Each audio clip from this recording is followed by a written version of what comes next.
आप में से कभी किसी ने किसी बेल, किसी नंदी के गले पर हाथ फेरा है? बोलो, जम के बोलो जरा। आपके दरवाजे पर कोई बेल आया हो, आपके घर में गाय का छोटा सा बछड़ा हो, आपके घर में कोई गाय का पुत्र हो, बेल हो, नंदी हो, उसके गले पर कभी हाथ फेरना तो गला ऊंचा करते जाता। किस किस ने फेरा है? जिस जिसने कभी हाथ फेरा हो। गाय को भी अगर हाथ फेरोगे ना, गाय के गले पर हाथ फेरोगे तो गाय भी मुंह ऊंचा करती।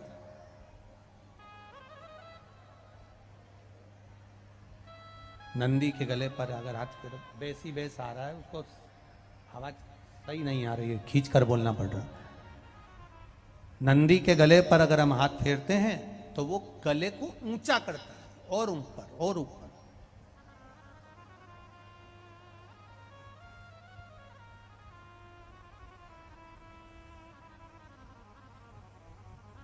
शिव महापुराण की कथा कहती है, जैसे जैसे हम किसी बछड़े को, गाय के गले को,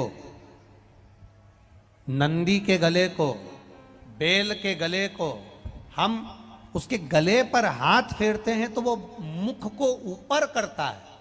उसका कारण केवल एक है। शिव महापुराण में भगवान शिव की कथा कहती है। शिव महापुराण में भगवान शिलाद के पुत्र नंदीश्वर का वर्णन करते हुए कहते हैं कि हे नंदी, मैंने तेरे गले का स्पर्श किया और स्पर्श कर कर तेरे गले के सारे विष को मैंने निकाल लिया, खींच लिया। सुनो नंदी,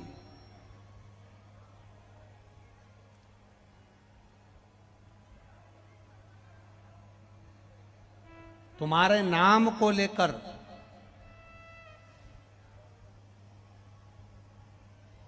नंदीश्वर महादेव का स्मरण कर कर, जिसके कंठ में, गले में, शरीर में बड़ा रोग हो जाता है, बहुत बड़ा कोई रोग हो गया, जैसे सहज भाषा में कहें कोई बहुत बड़ी बीमारी, बहुत बड़ा रोग, बहुत बड़ी अगर बीमारी, बहुत बड़ा रोग शरीर में हो गया, कोई लीवर, कोई किडनी, कोई कैंसर जैसा भी रोग हो गया, तो शिव महापुराण की कथा कहती है एक दुर्वा, कितनी दुर्वा? एक दुर्वा, एक दुर्वा, एक बेलपत्र नंदीश्वर महादेव के नाम से शंकर जी को समर्पित कर दो। पहले दुर्वा चढ़ा दो। जैसे आपके पास में दुर्वा हो तो पहले शिवलिंग पर दुर्वा चढ़ाओ, और दुर्वा चढ़ाने के बाद में फिर बेलपत्र समर्पित करो, और समर्पित करने के बाद में धीरे धीरे देवाधिदेव महादेव पर जल का पात्र से, तांबे के कलश से धीरे धीरे शिव जी को जल समर्पित करो। धीरे धीरे भगवान शंकर को फिर जल समर्पित करना प्रारंभ करो।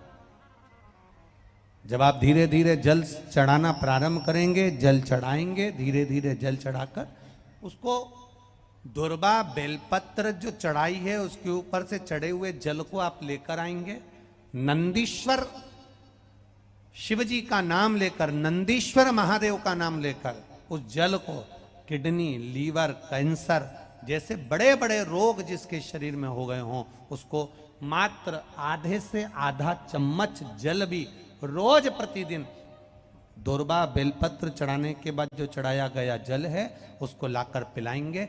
धीरे धीरे बाबा नंदीश्वर का नाम लेकर चढ़ाएंगे तो आराम लगना प्रारंभ हो जाएगा। नंदीश्वर महा